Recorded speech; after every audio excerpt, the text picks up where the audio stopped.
Well, well, well. Looks like Canada's favorite drunken minister is back at it again. So we got a video here. This was posted from Table Salt. It says, breaking. Canadian Industry Minister Melanie Joly threatens to sue Stellantis for pulling out of Brampton to move to the USA. Oh, elbows up. She says they are defaulting after they were given subsidies. Now it's illegal to leave Canada? What a disaster. By the way, I thought that was not supposed to happen. Isn't that what Markcarney meant by elbows up? Where are the elbows?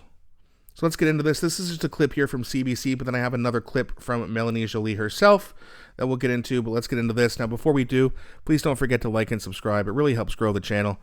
I appreciate you guys doing that for me so much. So let's get into this, then we'll talk about it.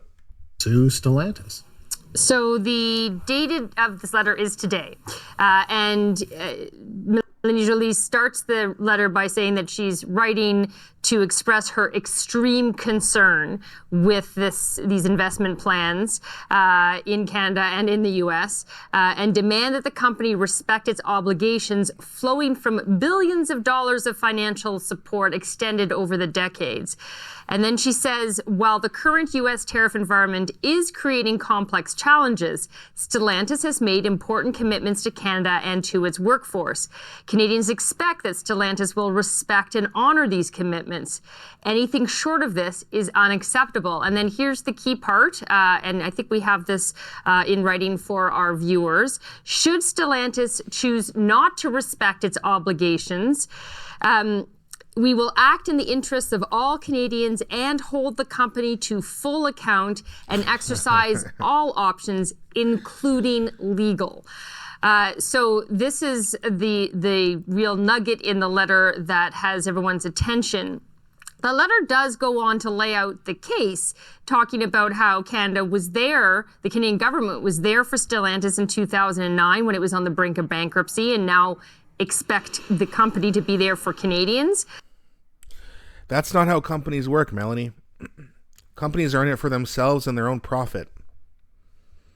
And if you're going to make it harder for them to profit, and if these tariffs are hurting the auto industry, they're going to leave.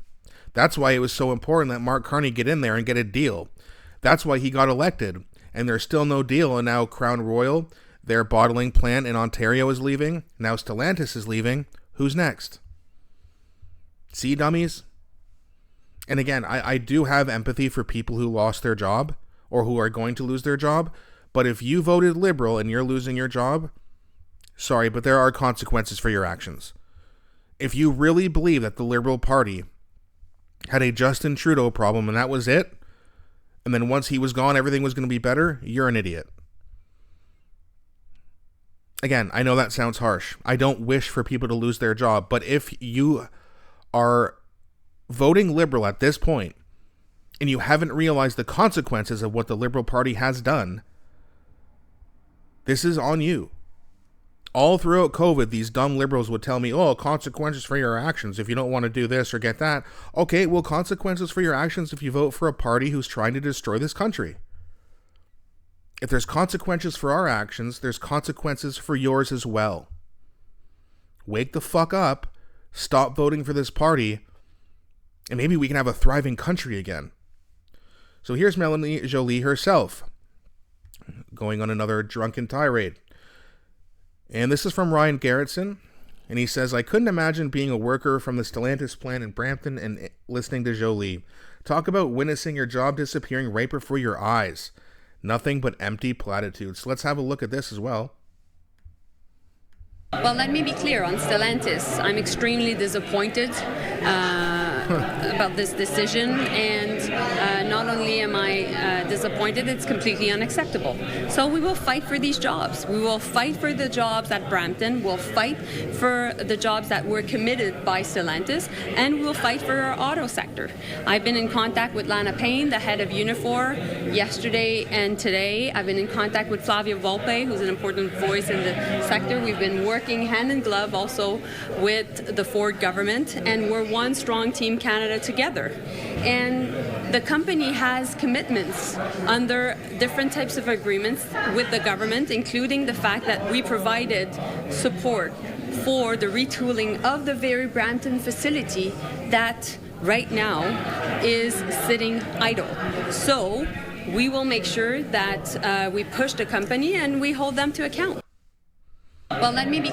No one's scared of you. And to say that, oh, we're very frustrated and disappointing. They were screaming in the House of Commons all week. Oh, we're going to fight for workers. We're going to do this. And then right after, a major company's like, yeah, we're leaving. And now they're going to sue them? Okay. You know how long lawsuits take? Did you not expect this to happen if there were still tariffs? Why didn't Carney get a deal done? And now that more and more people are going to lose their jobs, unfortunately, I don't want it to happen. I just have a hard time feeling bad for liberals who have voted for their own destruction. You voted for it. I can't stress that enough. I'm not saying go and find a liberal and harass them. I'm not saying that. I'm just saying it's hard for me to have empathy or sympathy in this situation. Not to mention, all the things they say about Pierre-Poilievre and the things they say about conservative, all the slanders we've had to take for the last 10 years. Oh, we're going to feel bad for you now? As these same elbows up idiots are the same people who cheered as the government froze people's bank accounts, illegally invoked the Emergency Act, scandal after scandal. And they turn a blind eye. Oh, the conservatives are so bad and corrupt. So why has Canada turned into such a shithole in the last 10 years specifically? Because of the conservatives? Were you going to blame Doug Ford, who's basically a liberal? Come on, man. I mean, this is so ridiculous. But again, it's just really tough to reason with someone who is firmly on the left. And you can't talk to people with no common sense. It's a waste of breath. It's a waste of time. And I hate that because I think it's important for the left and right to have conversations. But how do you have a conversation with someone who just thinks that the party who's in power is less evil than the party who's not in power, but yet the party who's in power has destroyed the country? If that's your thought process, how do you even have a conversation? I don't even know how the hell you got a job in the first place to be that unintelligent. But either way, again, I try not to be mean, and I know liberal people, family and friends who are liberal. It's just like, what is there left to say? This isn't like, hey, the conservatives have been in power, now the liberals have gotten in, and now we'll see what they do. That's not what's happening here. 4 elections in a row, and there are people who voted for them all 4 times. Or maybe they voted for Trudeau once, left that party, and then came back once Mark Carney got in there, which makes even less sense. I remember this story that Michelle Ferrari told, where she was the MP for Peterborough, and she ended up having people who were, people who donated to her campaign, people who volunteered, who were coming up to her and saying, hey, look, I love you and I want Pierre to win. However, I think that Mark Carney is the best guy to deal with Trump, so I'm voting for him. And Michelle Ferrari ended up losing her riding. Craziness. It's just, I don't even know what word there is to describe that. Like, how could you think that a globalist, elitist banker is going to be the guy to deal with Trump?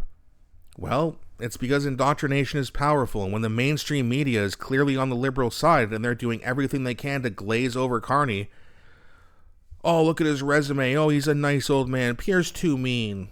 It was a bunch of crap. But the liberals threw a Hail Mary, it worked. They also had the help of the NDP crashing, thanks Jagmeet Singh. Trudeau left, install Mark Carney, and it was a whole new ball game basically. And it sucks that we're in this situation now. But hopefully, especially the people who are going to lose their job, and this isn't the only company that's going to leave. Hopefully, these people will actually learn something from this.